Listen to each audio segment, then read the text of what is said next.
Hey everyone, welcome back to Simply English Pod. I'm Linda, really happy to be hanging out with you confidence builders again. It's where we help you build that authentic, powerful English you need for everyday conversations. We've looked at things like starting chats, keeping them going. And in this episode, we're tackling something super practical. And honestly, something lots of people find tricky, even native speakers. Oh, definitely. How to wrap up a conversation gracefully, confidently. Because think about it, you can have this brilliant conversation, but if that ending is just awkward, that's often what sticks in people's minds. It kind of impacts how they see you. Totally. And whether they look forward to talking again. It's true. There's actual psychological research on this. We tend to remember the end of things most vividly. So getting this skill down, it's like a secret weapon. Yeah. For networking, relationships, just chatting with colleagues. Everywhere. It turns those kind of cringy goodbyes into a real advantage. And hey, for all of you learning English, just listening closely today, that's great practice in itself. You'll pick up natural phrasing. Absolutely. So are you ready? Ready to master the art of the graceful exit? Let's get right into it. Today's episode, Mastering Graceful Goodbyes to Leave Lasting Impressions. Okay, let's paint a picture. We've all been there, I bet. Yeah. You're deep in a really good conversation, right? Time's just flown by. Totally engaged. And then, bam, you realize, oh, wait, I actually need to leave. It's kind of jarring. It really is. Your mind just goes blank. Confidence kind of drains away. Yeah. And what comes next is often just this fumbled, super awkward exit. Like all that great connection you just built kind of evaporates. And you know, the thing is, this isn't just an English learner thing. Not at all. In our research working with people, we've seen loads of native speakers haven't really consciously learned how to end conversations well. It's overlooked. Which actually makes it a huge opportunity, doesn't it? Especially for you, our listeners, improving your English. Master this. You'll really stand out professionally, socially. And working with hundreds of learners, we've noticed some common pitfalls, traps people fall into when trying to end a chat. We see about 3 main ones. Okay, like what? Well, first, there's what we call the abrupt exit. Ah, yes, the sudden with no warning or reason leaves you feeling a bit cut off. Then there's the opposite problem, the endless loop.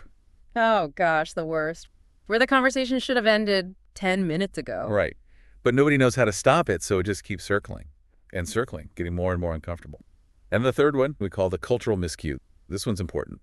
Sometimes what feels polite or normal in your own culture for ending things, it might just land differently in an English-speaking context. Could accidentally create the wrong impression. That's a really good point. Easy to do without realizing. But hey, the good news is we've got a framework. Something really solid we've developed to help you navigate this stuff. Turn that awkwardness into connection. Okay, I'm intrigued. Tell us about this. Strategic exit framework. Yeah.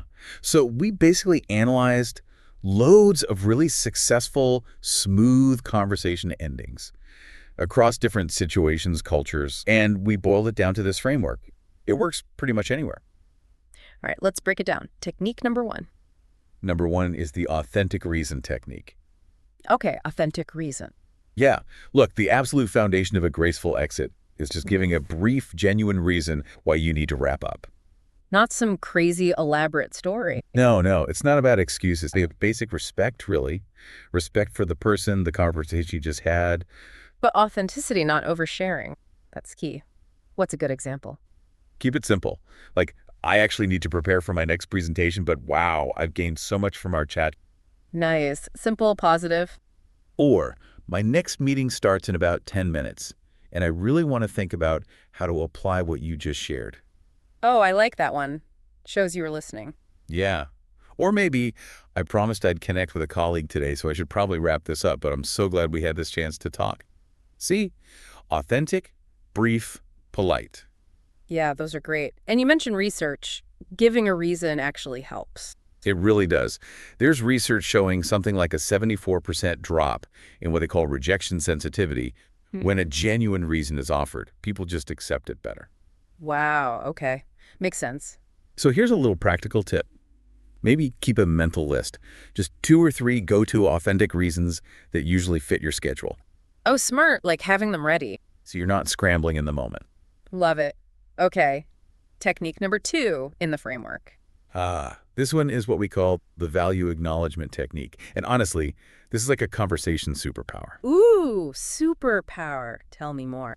It's all about specifically saying something valuable you got from the conversation, not just nice talking to you. Right, got to be specific, sincere, and keep it brief. Spot on. Specific, sincere, succinct. Like you could say, wow, your perspective on managing remote teams. That was exactly what I needed to hear today. Nice, very specific. Or, I'm really fascinated by how you handled that client challenge. You've honestly given me a whole new way to think about it. That would make someone feel really good. Totally. Or even, learning about your cultural experience has genuinely been the highlight of this conference for me. It really validates the other person and the time spent talking. It absolutely does. Yeah. And psychologically, it taps into that peak end rule we mentioned earlier. Right, the idea that we judge experiences based on the peak moment and the end. Precisely. So by intentionally creating a positive statement of value right at the end. You're making that the memorable peak, the positive ending they recall. You got it. Creates that positive emotional spike as you're saying goodbye. Powerful stuff. Okay, that's awesome. So we have authentic reason, value acknowledgement. What's the third technique? The third piece is the connection bridge technique. Connection bridge. Sounds like it's about the future. This is how you turn an ending into a potential beginning if there's genuine value in staying connected. Okay, big emphasis on genuine there, right? Nobody likes that fake let's do lunch thing if you don't mean it. Oh, absolutely not. This has to come from a real place, a sincere interest in actually continuing the interaction. So how do you build that bridge authentically? Give us some examples. Sure. You could say something like, I'd really value your thoughts as this project develops. Would you be open to maybe connecting on LinkedIn or exchanging contact details? Okay, clear ask, specific platform. Or, this conversation really deserves a proper follow-up. Could I perhaps send you that article we were discussing next week? Offers value, specific action. Yeah. Or maybe, our team hosts these monthly virtual coffee chats about these kinds of challenges. I'd be happy to include you in the next invite if you're interested. Ooh, inviting them into something relevant. That's good. It works because it plays on psychological reciprocity. You're offering something concrete, a specific next step. It feels collaborative. Makes sense. Okay, so those are the 3 pillars. Authentic reason, value acknowledgement, connection bridge. How do we put them together smoothly? Because just knowing them isn't enough. The real magic is combining them. We call it the integrated exit sequence. Integrated exit sequence, okay. And there's a natural flow to it, psychologically speaking. It feels really smooth when you do it this way. What's the sequence then? The most effective way we've found is, first, acknowledge the specific value you received. Start positive. Okay, value first, got it. Then, provide your authentic reason for needing to leave. The explanation. Value, then reason. And then, if it feels right and it's genuine, build that connection bridge for the future. Ah, okay. Value, reason, bridge, optional. That does feel natural, like appreciation, then explanation, then possibility. Exactly. It creates this really positive arc, leaves the other person feeling good, understanding why you're leaving, and potentially excited about connecting again. Let's try it. Can we do a quick role play? See it in action? Great idea. Okay, let's pretend we're at, say, an international business conference. Maybe we just chatted about implementation challenges. Okay, sounds good. So I might have been saying something like, really, overcoming those initial implementation barriers was key. Getting that early adoption was crucial. Okay, my turn to exit using the sequence. Wow, that's really fascinating. I particularly appreciate how you integrated user feedback so early on to increase adoption. That's a perspective I hadn't fully considered. Oh, I'm glad it was helpful. Value acknowledgement done. Listen, I actually need to join my team for a quick strategy session that's starting in a few minutes. Oh, okay, sure, no problem. But your insights on tackling those implementation hurdles are incredibly valuable, honestly. Would you perhaps be open to connecting? Maybe a quick virtual coffee sometime next week to dive a bit deeper. I think my team could really learn from your experience. Absolutely. I'd be happy to. Let's definitely exchange details. Fantastic. It was a real pleasure talking with you. You too. Hope this strategy session goes well. Okay, see how that felt. Yeah. No awkwardness at all. It felt smooth, respectful, and actually it strengthened the connection, didn't it? Like, I'm definitely going to follow up. It builds rapport even as you're leaving. Okay, so now let's help you, our listeners, practice some of these key phrases. Make them feel natural. Good idea. Let's do some phrase shadowing. We'll say a phrase, leave a short pause, and you at home can repeat it. Feel free to hit pause on your player if you need more time. Let's start with those value acknowledgement phrases, really focusing on being specific and sincere. Okay, first one, repeat after me. Your insights on this challenge have given me exactly the perspective I needed. Next. I particularly valued your point about specific topic. It's changed how I'll approach this.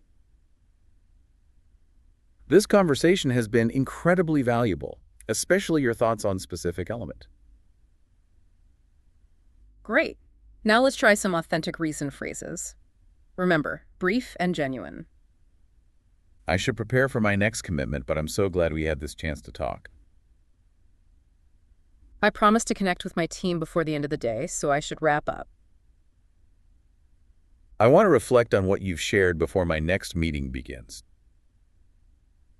Excellent. Finally, let's practice those connection bridge phrases. Only use these if you mean them. Okay. I'd love to continue exploring this. Could we connect on LinkedIn? How about, this topic deserves more time. Would you be interested in continuing the conversation over coffee next week? I'm working on a project related to this. Would you be open to sharing your expertise as we develop it? Practicing these out loud really helps embed them, doesn't it? Makes them feel more natural when you need them. Now, one more quick thing on the language hack, just some slightly more, maybe elegant ways to phrase your exit. Sound a bit more polished. Woo, okay, like upgrades. So instead of just blurting out, I have to go, which can sound a bit abrupt, Yeah. try these. I should probably get back to my desk writing that report. What about ending the topic? Instead of just, this conversation is over, Yeah, definitely avoid that. Try something more positive, more forward-looking. let's continue this valuable exchange soon. Perfect. Or, I look forward to revisiting this conversation. Classy. Or even just acknowledging their time. I should respect your schedule and wrap up for now. Exactly. Small tweaks, but they signal consideration and professionalism. Big impact. So, wrapping this all up, mastering how you end conversations, it's not just manners, is it? It's really strategic.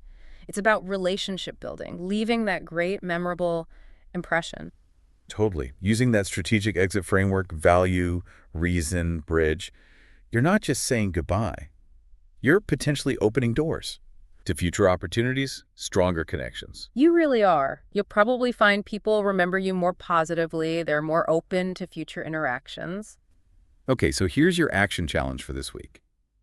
We want you to actively try using the integrated exit sequence value, reason, bridge in at least 2 conversations. Yeah, just 2 to start. Really pay attention not just to what you say, but how the other person responds. Notice the feeling at the end of the chat. We think you'll be pleasantly surprised by the positive shift. And please, share your successes. Tell us how it went. We love hearing your success stories. And who knows, we might even feature some of them in an upcoming episode. Also, if you have ideas for topics you want us to cover. Let us know. We're always looking for what you need most. And hey, if you have ideas for topics, things you're struggling with, drop us a message. We love hearing from you.